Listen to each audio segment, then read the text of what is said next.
4 years later, 6 trips to Italy, countless flights across the Atlantic, my mind began to run through all the places we had been together since my very first trip to Italy in 2018. Torino, Milan, Venice, Lake Como, Amalfi Coast, Napoli, Rome, Pisa, Tuscany, Florence, and let's not forget Paris, Nice, and Monaco. We had been so many places together.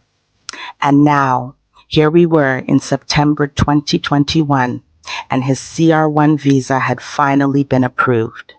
He had to go for the interview at the US consulate in Napoli. I arranged his travel from Torino to Napoli for his medical exam and the interview. I arranged for his train tickets and overnight accommodations. We talked at length about what life in America would look like, how the transition would unfold, and what our future together would look like once we were no longer separated by distance. This wasn't a vacation. This was permanent now. I spent hours preparing a folder of documents for him and shipped it so he would have everything he needed in his hands in time for his interview in March. I waited anxiously by the phone for his call. I thought about all we had been through to finally get to this point. And then my phone rang. I picked it up and held it gently to my ear. I took a deep breath and I heard him say, "Babe, I'm approved." Those words were like music to my ears. After all the distance, all the documents, all the coordination, all the belief, the next flight I booked would not be for me to go to Italy, but for him to come to America. Hi, lovies, welcome back to my channel. If you're new here, my name is Belinda Strana and here is Belinda Boros. Don't forget to please subscribe to this channel, turn on notifications so that anytime I upload video, you will be the first person to be notified. To my returning subscribers, to those people that share my videos, leave commentaries and also educate each and every one of us. You guys are the real MVP. So lovelies, let's dive in today's videos and we're just going to come back to talk about it. United States of America, New York, shilling. Man. Oof, I'm so happy, man. I'm so happy to be in this ground, this New York. Ah, no, I'm so happy. I'm so happy. I'm so happy. I'm so happy. I'm so happy. I'm so happy. This is Times Square, life in Times Square. Please, I miss you guys in Italy, but sorry, I'm not coming back. I'm not coming back to Italy. Bye. Bye. United States of America, New York, shilling. The worst kind of man isn't the cheater. It's the one who pretends to be a good man, but in reality he's a liar, a manipulator, and a master at playing the victim. It's the one who lies so well, you start doubting your own truth, who twists your words, who plays with your emotion, and convinces you that you're the problem. It's even crazy because he never looks like the bad guy. Charming, polite, always misunderstood, always hurt. And somehow every conversation ends with you apologizing, replaying things in your head, wondering how his behavior turned into your responsibility. That's not confusion, that's manipulation at its finest. Because playing the victim keeps the attention off his actions and puts the blame back on you, making his boundaries feel cruel and accountability just disappear. And here's the truth, the man who's always playing the victim usually has the most to hide if you never noticed that. If someone makes you question your reality instead of feeling safe in it, then that's not love or growth, okay? And I think you need to get as far away from that motherfucking person as possible. After that first week, blocking became his pattern whenever we disagreed, and our next real argument happened not long after. See, North Carolina was always supposed to be temporary. He was now here on his CR1 visa and his green card was for 2 years. We still had our paperwork processing for Canada and he had a lot of options. The plan was for him to work, save some money, and then move closer to me, closer to the Canadian border. Since I was traveling to the US for work anyway, I knew that it would be easier for us if he was closer. But he said he loved living in North Carolina. He was staying with my friend and her husband in Cary, but he started talking about wanting to get a job and move to Charlotte. At the time, I didn't understand why distance was suddenly okay. I mean, I thought we were supposed to be building a life together. So he came to visit me. He met my family in person for the first time. My parents, my sister, my cousin, my kids, my friends. They were all skeptical. But because they loved me, they kept their side-eyeing to a minimum.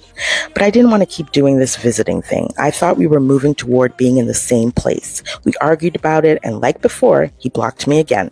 Then later, he apologized. And after that apology, he posted a picture of us on one of his Facebook accounts. And at the time, I thought the apology meant progress. But it was a pattern that would only get worse. This was the first birthday I had spent with my husband. It was March 4th, 2023, and I had just turned 49.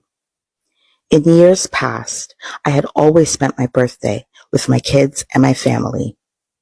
I have a huge family and have always been surrounded by endless love and support. But this year, I decided to spend it with my husband, just the two of us, despite the fact that we were in the midst of a storm. We agreed to put our problems aside for one night so we could celebrate my birthday together. And we did just that. But now it was the next day, and it was time to face reality. I woke up and quietly crawled out of bed. I had a lot planned for my day, and I knew that despite our celebrations last night, today definitely was not going to end well. I had a phone call scheduled with the mystery woman who my husband had been spending hours with on the phone over the last few months. I left the bedroom quietly and went out to the dining area of the apartment so I could pull out my laptop and get some work done. He was used to sleeping late since his body had already adjusted to working the night shift at his job. The day passed slowly, and I knew I'd planned to leave and head back to Canada around 6 p.m., which would be the same time when he'd be leaving for work. I continued waiting patiently, and then my phone rang in the late afternoon. It was her. We exchanged some polite pleasantries as I sipped on my glass of wine. We talked for almost 90 minutes. She was a lovely girl, and I learned a lot from our conversation. She confirmed that she didn't know he was married. She shared how long they had been talking, but didn't confirm exactly how they had met. But she didn't have to, because I already knew. I had seen the notifications popping up on his phone from an online dating site. As a matter of fact, I had even found his profile on that site. Name, age, location, except he was using his brother's profile picture instead of his own. I would tell you the name of the website, but it's too lewd for me to even share here. He would later tell me that he set up this profile for his brother. She told me how often they had met and how consistently they had spoken. I already knew the consistency of their conversations because I had verified everything on our phone bills. And as she spoke, the puzzle pieces began to lock into place. The long phone calls, the detachment, the urgency for us to separate our phone bills. It wasn't insecurity. It was evidence. After we exchanged timelines, she told me they had met in person more than once, at least on 3 occasions. And I remember my body going still. Because up until that moment, part of me had hoped it was just an emotional connection, a friend. But this was physical meetings, in person, intentional. I asked her if there was any physical intimacy between them, and she quietly said no.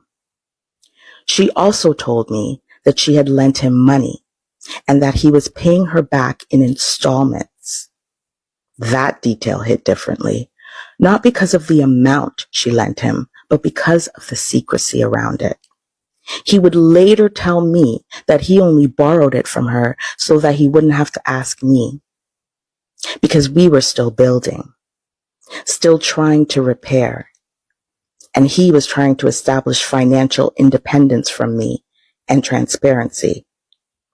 Yet, here was another financial thread running parallel to ours.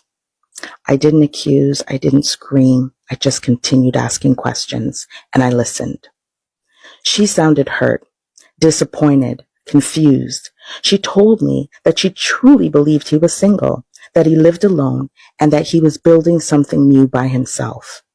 And in that moment, I realized we weren't just dealing with distance, him and I. We were dealing with duplication, two narratives, two realities.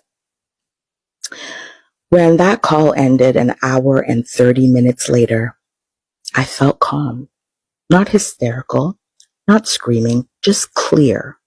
Clear in a way that only truth can make you. So I decided to confront him, not aggressively, not theatrically. I simply said, I spoke to her, and then I said her name. Instead of answering, instead of addressing what I presented before him, he told me that it was time for me to leave and that I should pack my things and go home. He then said that this is why he doesn't like having me over, because I like too much drama and I disturb his peace.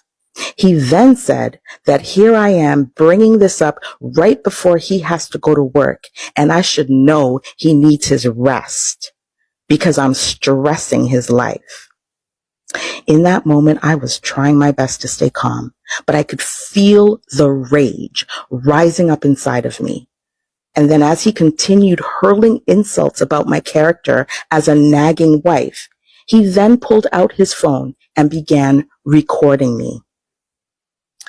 In that moment, something shifted, because until then, I wasn't yelling. I wasn't being violent. I was asking questions, looking for answers. And instead of dialogue, here he was recording me at the height of my emotional anguish. Instead of accountability, there was a camera. And I remember feeling so disoriented. Because when someone records you instead of responding to you, it changes the dynamic. It turns a conversation into a performance. It shifts the focus from resolution to defense. And here's something I've learned since then. When a person is confronted with truth, sometimes they don't respond with clarity. They respond with control. And what happens next can look messy. Because when you feel betrayed, when you feel dismissed, when you feel unheard, your nervous system reacts like mine did. And that reaction can later be used as the headline, not the cause, but the reaction. There's a term people use now. It's called reactive abuse. It's when someone is pushed emotionally, denied clarity, and destabilized. And then when they finally react, that reaction becomes the This was the first birthday. 6 years, 6 international trips, countless flights across the Atlantic, and the words, babe, I am approved. I'm not even going to lie. When I heard that part of the story, I understand why it sounds like a movie. It sounds cinematic, it sounds like sacrifice, it sounds like devotion. From 2018 to 2021, they traveled across the country. That is not just a relationship. That is European love story. But here's where I need us to slow down. Because when you strip away the scenery, the gondolas, the coastal views, the aesthetic train rides, what you are really left with is a woman who financed, coordinated, organized, and emotionally carried a long distance relationship for 6 years. Let's call it what it is. She arranged his train tickets, she arranged overnight accommodations, she prepared the visa folder, she shipped documents, she waited anxiously for the phone call. This wasn't a mutual, we figured it out together energy. From the way it described, it sounds like she was the operation manager of the relationship.